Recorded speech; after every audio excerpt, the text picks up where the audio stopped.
Good evening, Vanessa. How have you been doing recently? Are you working overtime again tonight? Hey, Jenna, I'm doing fine, I guess. And yeah, I'm still here working overtime, trying to get this project all finished up. Oh, that's too bad. That has to be pretty depressing, staying late all the time. You'd think that they'd choose someone else every once in a while. What project is it this time? I'm still working on the project that I spoke to you about a few days ago. But honestly, I feel I'm still not really getting anywhere with all of the time and effort I've put in. I need to try and finish it here soon. But before I can even go home, I still need to attend a meeting with some of the managers. I have to talk to them about how things are going and how close the team is to finishing it up. It seems like for the past year and a half, this company's been treating you unfairly, huh? I guess a better way to say it is that you've become a slave to all of management's requests. Have you ever thought about going someplace else within the company? It's not like I want to go to a different department or leave this company or really anything like that, but out of all the other members that are a part of this project, I just feel like I'm the only one who doesn't get the chance to go home and relax. And I don't think I'm in any position to try asking management either. Ugh. That's unfortunate to hear from you. Heck, I wonder if I'd be allowed to leave from work early if I asked. Hey, you're an exception from all the rest of us here. You've been with this company for a rather long time now. And it seems like you don't really have to deal with any time-consuming projects, so I don't see why you couldn't ask them, but I'm a relatively average person within this company, so I couldn't get away with asking something as simple as that. Do you really think I could get away with those kind of requests? I don't have any idea of what goes on at work these days, and I'm still surprised by the fact that they let me continue working for this company. Maybe if I started working harder for the company, they'd allow me to join the project team with you. But let's be honest, do you really see management letting someone as useless and ignorant as me leave work early? Well, you're already home at this time of night, so they must be allowing it. Anyways, I still won't be going home because the meeting will probably end up going all the way until 9 p.m. or so. Oh, this place is really starting to wear me down. Besides all of this, I really need to start preparing for my wedding that's coming up. For someone who's such a workaholic like you, saying everything in an exhausted and burnt-out tone must mean you really are in pretty rough shape. But hey, you have an amazing wedding to look forward to, so that should be keeping your spirits high, right? Are you still keeping up with all of the wedding prep? Do you think I have the time to get anywhere with them? I still have to figure out what I'm going to wear and who I want to invite. But every day for the past 6 months, I've been working about 10 to 11 hours a day, you know? I've had absolutely zero time or energy to prepare and plan out this wedding and send invitations. And because I'm always feeling exhausted on my days off, I've had no urge to continue working on anything, no matter how meaningful it should be to me. Well, that'll happen from time to time, huh? But to most people, their wedding ceremony is a once-in-a-lifetime sort of event, right? You have no other choice but to prepare for it, or else you'll end up regretting this for the rest of your life. If it helps you at least a little, start to get those preparations for this wedding finished for me, alright? Huh? How would finishing plans for this wedding help you? I didn't mean anything particular by that. Don't worry about what I said. Anyway, I'm really looking forward to your wedding. Wait, are you really that excited for my upcoming wedding? I haven't really even talked with you about it yet. Of course, I'm excited that you're going to get married. Back when I was in charge of the research team at our company, I was pretty involved with watching over Mr. Harrington after he'd graduated from university and entered this company. And I've also been busy keeping an eye on you ever since you started working for this company. To me, you two have been making my working experience much less boring than it was before you guys arrived. And the way you both interact with one another made me always dream about what a cute couple you guys could be. Aw, Jenna, that's too kind of you to say. Not even I could take the time to bother watching 2 new hires enter this company. I'm so glad that you're one of my superiors. Because of all the help that you've given me from the very start, I've been able to make it farther than I could have imagined within the company. What are you trying to say by that? Are you saying that you used my fondness of you to overtake my position and become one of the leading members of the project team? You really are quite a cunning one, aren't you? No, that's not at all what I meant by that. I had no intention of making it in this position when I envisioned working for the company. It was all because of the higher-ups that decided to place me on the project team. And if you were never there helping me along the way by putting in a good word for me, I would have never had a chance of becoming a part of this team. Why the heck are you being so serious all of a sudden? It was just a small joke. I'm just messing around to get you to stop acting so down. In reality, I'm happy that I was treated so well by a very responsible and knowledgeable newbie like yourself. If you'd never decided to enter the company, I would have most likely left out of total boredom. Jenna, you shouldn't be saying something like that to me. But really though, I was only able to make it to where I am now because of all you did.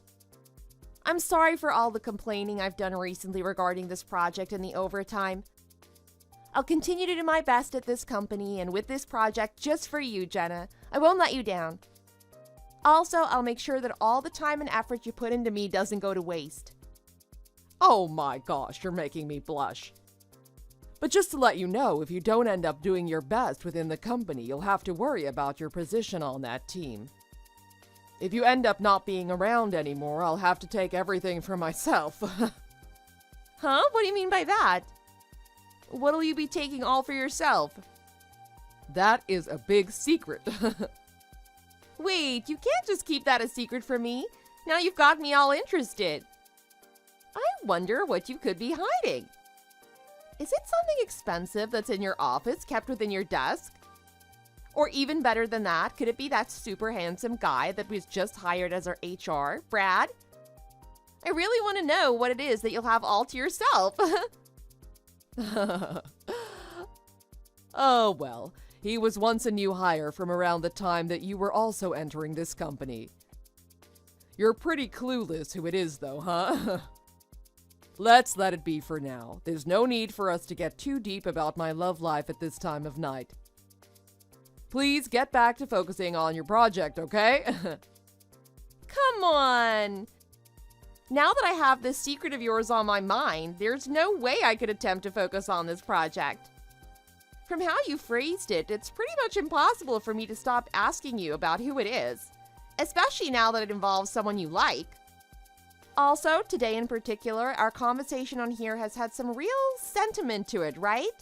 Like we're finally starting to talk more about our lives than just what's going on at the workplace. I'm the type of person that gets far too excited when talking about other people's life outside of work. My, you're all riled up now. It's all right to go little by little when talking about love interests like mine. And by the way, I think you're starting to forget about something. Are you all right on time? It's getting closer to the start of that meeting, and I don't think you've gotten any closer to finishing that very important project. Oh, crap. I was so caught up with this that I totally forgot to look at the time. Man, with how much I'm getting involved in, I don't even think I'll be able to get to the wedding preparations today either. You'll be all right. Just stop focusing on what I said earlier and make some progress on the project. And also, good luck at that meeting, okay? Hey, Jenna, I just heard from David. He said that during the time that I was still at work, you ended up contacting the wedding venue that me and him planned to get married at, right? Thank you for doing that, and I'm sorry for troubling you with something that David and I should have been handling from the start. Hey, it's not a problem for me whatsoever. We're all involved in this wedding after all, you know? There's no need for you to worry about the preparations anymore. I think I was able to get it all straightened out. Oh, that's such a relief. Wait, what? We're all involved, and I shouldn't worry anymore about it. What do you mean by that? What all have you straightened out? And also, all I heard from David was that you contacted the reception hall, but he didn't give me any information on what you were helping with. What was it that you ended up contacting them about? Oh, gosh. David really didn't spell it all out for you, huh? I'm sorry in advance for how harsh this is all gonna sound to you. And I don't think what I did was meant to help you, but rather me. What the hell is going on? Wait, you never referred to David by his first name. I know you helped him out a ton at work, but you always refer to him by his last name. Okay. I guess I need to tell you everything now. It isn't very healthy for me to hide this from you, and you'd soon find out about this from David anyway. Hiding? What have you been hiding from me? This whole ordeal is starting to get a little scary. And why do you keep on laughing so much? Oh no, I'm starting to get a bad feeling about all of this. This situation looks exactly like something I've seen in a drama before. Oh, that's quite accurate. This is definitely like something out of a romantic drama or something, huh? I'm sorry to have to break it to you, but that wedding that you had scheduled for 2 months from now is for David and I to get married. What the hell? I knew there was a reason I had such a bad hunch about the way you were wording things and acting. Wait, are you actually being serious right now? What kind of reason do you have for doing something this horrific? It feels like you're just making fun of me or something. You have to be lying. There's no way you'd want to do this to me, right? I thought you were all excited for me to get married to David because we were so cute together. Oh gosh, wouldn't it be great if I was just playing a prank on you? However, I'm really telling you the truth here, and I have many reasons for doing this. David and I have actually already been dating for 2 years now. You both have been together for 2 years already? What? But David and I didn't start dating until about a year ago. Does that mean he's been having an affair with you this whole time? He's the worst. Does that not make you feel disgusted by him? Actually, it's you that's been causing all the problems with our relationship. Before you had even entered the company, David and I already knew each other and were having such an amazing relationship together. I'd first met him at his interview just before he graduated, and for a while I'd been planning to get married to him. But then you came between us, breaking our relationship, and then you took David's eyes off of me. I didn't know anything about you guys being together. If you were dating him, why didn't you tell me? Also, why would you have been referring to him by his last name this whole time then? If I had known that you and him were a thing, I would have never thought about asking him out. Oh, is that so? Didn't you realize that I had feelings for him by the way I looked at and spoke about him? I was always trying to stick around him at work until you started dating one another, right? But I told you already that I couldn't tell that anything was going on between you two. Well, I decided that for a few days before your wedding was the perfect time for me to take David back from your thieving hands, the same way you took him from me a year ago. As long as we've been dating, I knew he was looking to spend time with other women, but I thought I was good enough to keep his wandering eyes away from those other women. However, I didn't expect you to backstab me and ask him out. For 2 years, you knew he was trying to get with other women? It would have been nice if you told me what he was up to before I'd gotten involved with him. I'm shocked that you and him have been together all this time, but I'm even more shocked by the fact that you wouldn't bother letting me know. Especially if you were going to get upset with me instead of the one you knew was cheating. I can't even start to comprehend your way of thinking. You being so confused and wrecked by all of this brings me so much joy. All along you've had such an innocent and childish aura to you. But even so, David, everyone at work, and my position on the project team, you took it all away from me in the end. That's ridiculous. Me having everyone's respect at work and becoming a member on the project team, I thought that was all because of you, and I was thinking that you were happy about my success. Oh, so now you're gonna start talking back to me. Anyways, there's no point in arguing about this subject anymore, right? Because after 2 dreadfully long years of constant worry and jealousy, I was finally able to get David back from you and use your wedding to get married to him. It seems like I really got the jump on you after all. If you'd really go as far as to say that you got the jump on me, then that would mean that David is okay with you being the one to marry him, right?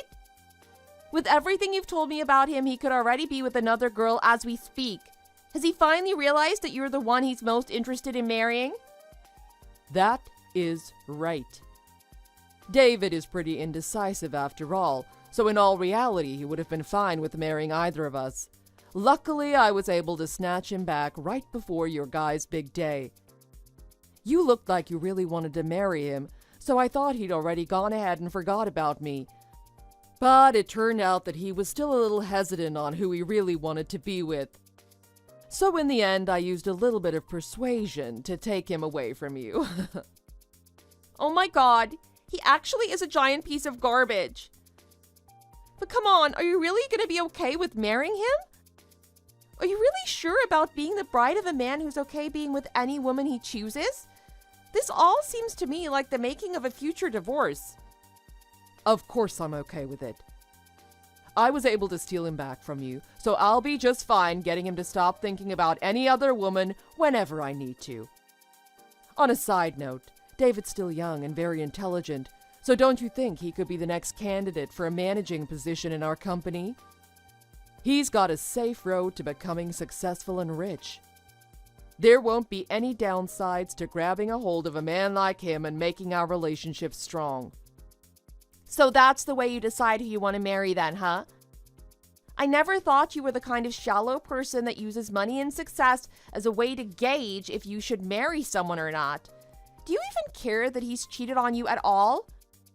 I guess I was just imagining you as some sort of decent and thoughtful person. You have such a way with words. Thank you for having thought of me as a genuine person. But the person you thought I was and the person I really ended up being, well, they're barely alike. I find it super embarrassing that I have to sit here listening to someone as disgusting as you talk about how all of this is just normal. And to think I'm the one being blamed for all this crap? You couldn't be more right. It's crazy how much an eye-opening event like this can make someone change in an instant. I was always being fake with all that sentimental crap that I said to you. But even though I was hinting just a little bit at all of the fooling around that was going on with David and I, well, you pretty much let it all go right over your head, huh? Never did you second-guess a single thing I said or did, until I finally decided to say it straight to your innocent face. Wasn't it obvious to you, though, that I wouldn't be able to pick up on your hints? You were really trustworthy to me, so something like this actually happening was never on my mind. I could have never guessed that you and David were going to stab me in the back right before our wedding. Oh no, did I finally end up burning our bridge? I'm really, truly sorry about that. I'll let you in on something even better.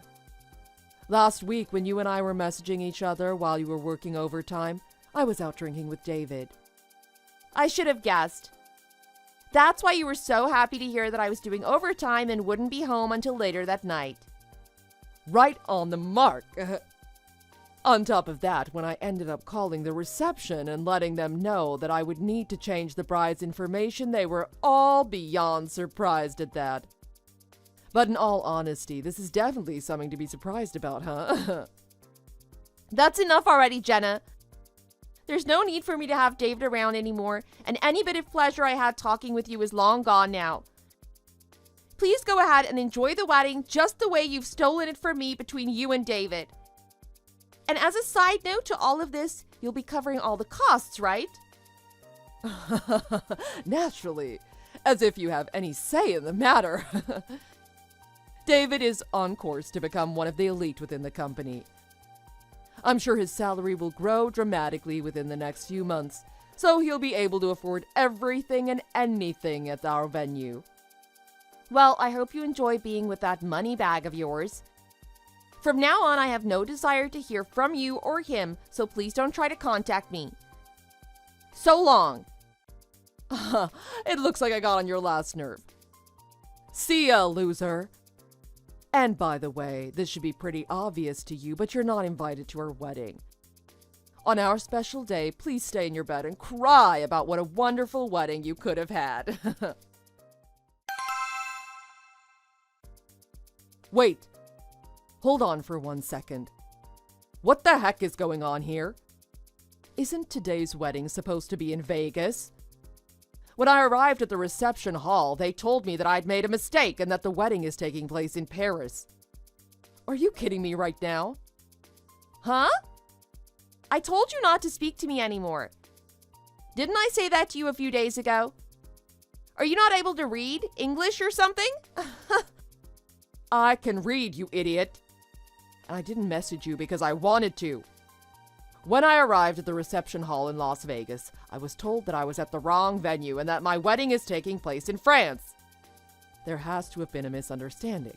What the hell do they mean by that? Well, first things first, I want to know why you thought that your wedding was in Las Vegas. I'd assumed you were the one who changed the location of the wedding to Paris. After all, you were looking at a wedding pamphlet for venues in France, right? I don't know what you're talking about. The pamphlet that David was reading through was for places in Las Vegas, I thought. And after I'd called to change the bridal information for the wedding, they told me that the wedding would take place here in Las Vegas. Oh, I see now. That pamphlet was for all of the venues that company owns. Vegas is just one of them. You do know that you were dealing with a company that has multiple venues, don't you? A bride wouldn't normally make such a careless mistake like this on one of the most important days of their life, right? But I suppose you were never the brightest one, huh? Seriously. Hold on. In other words, David is heading to France right now to get ready for our wedding. All he said was, "I'll see you there." He should have told me something by now. Has he noticed that I would be on the plane right now with him? Guess not. Or maybe he just didn't care. Or even better, maybe he thought you were smart enough to know the right wedding venue. You guys must have really not talked about all of your travel plans very thoroughly then. Why would you say these sorts of things when you can see that I'm panicking? When I was asking him about where we'd have our wedding at, I never said I wanted to have a wedding outside of the country. I said we should just go to Vegas. I don't think he cared too much about where you wanted to have the wedding. Of course, I'd originally chose to have the wedding within the US, but you were the one who took my wedding away from me, so don't even try to rope me into this. Hopefully you can get a grasp on reality and find a way to get to Paris by the time the wedding starts. I mean, shouldn't you already be trying to catch up to him or something? How am I supposed to catch him, though? I don't even have a passport. This is the whole reason why I told him to choose somewhere inside the States. There is no chance that I'll be able to get to him now. How should I even go about canceling the wedding? Wouldn't it be best to just call the reception hall first and ask if it's okay for you to cancel the wedding? But let's be honest, is that even going to work for you? I mean, you're really cutting it close trying to cancel the wedding on the day of. You'll end up having to pay the full wedding fee anyway, right? What's going to happen when David's family shows up and there's no bride for the wedding? They're certainly going to be mad about wasting their time and money to go there. Oh, God. They'll end up going all the way to France for absolutely nothing. It'll be a huge waste for them. And worst of all, this will make me look super bad. You're going to be the one that has to pay for their travel and lodging expenses as well, you know. A while back, I'd said that paying for all of those who I invited would be pretty tough. But David said making our guests pay for the flight and hotels would be very disrespectful to them.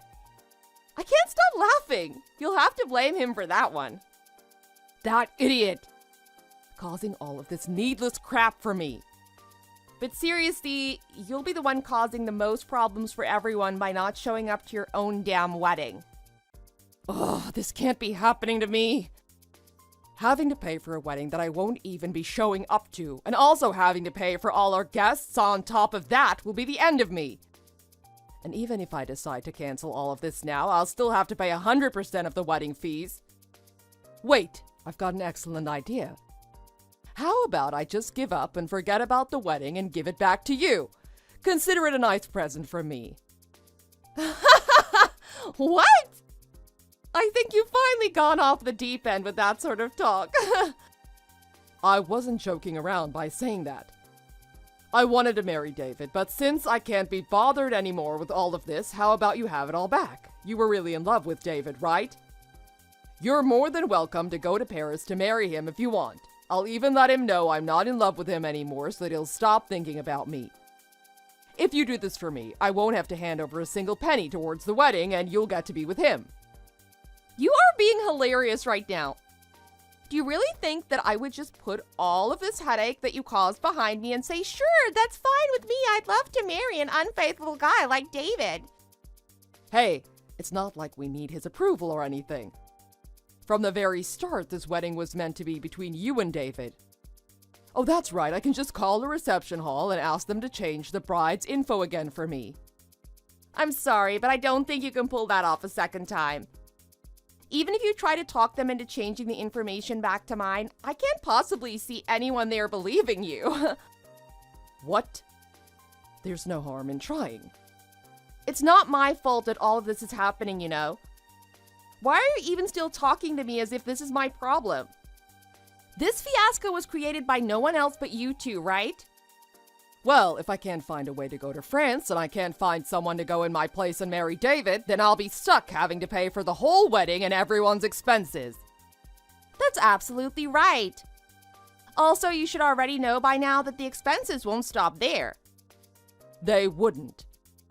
On top of all this, what more could there possibly be? Naturally, David wouldn't have enough saved up to cover any other fees, right? There's no way we'd be able to pay for anything else. You can't just say that you won't be able to pay because you'll have no other choice. The other expenses will be from me suing you for emotional damage. You're gonna try and sue me. Wait a second. You can't claim that sort of thing from David or I because you guys haven't even married one another yet. You greedy wench, you're just trying to find a way to make money from this. I've consulted with a lawyer and he says there is in fact a good chance I can win a case against you. So lawyer up, that is if you can afford one after all the money you need to pay from the wedding. And thanks to all of the conversations we've had on here, I've now got plenty of evidence pointing to you ruining our wedding. What? Those who are engaged also have to give consolation money if they break up. How much do you plan to ask for then? We really don't have that much money to give you. It really doesn't matter to me how much money you or David have. My lawyer says I could sue for anywhere in the ballpark of $20,000 all the way up to $40,000. $40,000. There is no way I'll be able to pay something as insane as that. Well, you're gonna have to find some way to pay up. Maybe it's a good time to start looking for your lawyer who can help. You'll already be paying around $20,000 for the reception hall in Paris, and on top of that, you'll have to pay for your guy's hotel, as well as the cost of all who you invited to come to the wedding. With all that in mind, you'll have to pay around the same amount that you'll owe me, $40,000, right? So I feel I should be given an equal amount to those costs. Wow, now that I really think about it, that's going to be quite a serious bill. You're really saying that David and I will have to pay around $80,000 in total for the wedding, all of our guests, and consolation fees to you. It seems that way. And don't forget about the cost of getting a lawyer to help you. Also, remember when you were talking about David being pretty wealthy and how he seems to be on the way to making even more money? Well, you must have also known that he puts a decent amount of that money into sports betting. What? He gambles with it? You're lying. I have never seen him go out and gamble, not once. He did a pretty good job at hiding that fact from you, I guess, but I thought I should let you in on it since that might help when choosing how much each of you have to pay. But to be very honest, because of all his gambling, he practically has zero money in savings. And since he didn't have enough saved, my parents and I, along with David's parents, ended up doing most of the saving towards our wedding day. But since you and your parents' part of the payment won't be covered, that'll all be left to David's parents, my parents, and myself to pay? Well, not exactly. I don't believe that David's parents will be paying anything either now. I thought letting his parents know the details about how he'd be marrying you over me was a responsible thing to do. And since they seem to really care about me, they were not only upset with David, but also decided that paying for his part of the wedding wasn't something they wanted to do anymore. They said they had no plans of going to see your guys' wedding today either. But the most important thing to remember is that you and David are all on your own. What? You have to be messing with me. This is all just a dream, right? It has to be. Jenna, this is all very, very real, and you'll soon need to start accepting all of the mayhem you caused. Well, anyways, with that, I think our conversation is done here. Congratulations on your guys' wedding, and I look forward to hearing about how you plan to pay me later. Jenna was never able to make it over to France to meet with David at their wedding, since she didn't have a passport in the first place. And because the bride never ended up coming to the venue, the wedding was not allowed to be held. Hilariously, David and Jenna were both billed $40,000 for the reception hall and for all the guests that were invited to their wedding. Along with that, things are moving forward with my case against them. It's looking like they'll owe me an additional $20,000 for what they did. Because of this whole wedding disaster, Jenna and David got into a huge fight. They ended up having to live together in an old rundown house instead of separation, as that was their best chance of saving some money. Of course, they continued to have fights in the meantime while they were still together. Even though the both of them tried to keep all of these humiliating events a secret, our company eventually found out and they were both fired for constantly arguing while at work. As one would expect, when you decide to try and ruin someone's wedding by stealing their fiancé and using their wedding plans, you're bound to get what you deserve in the end.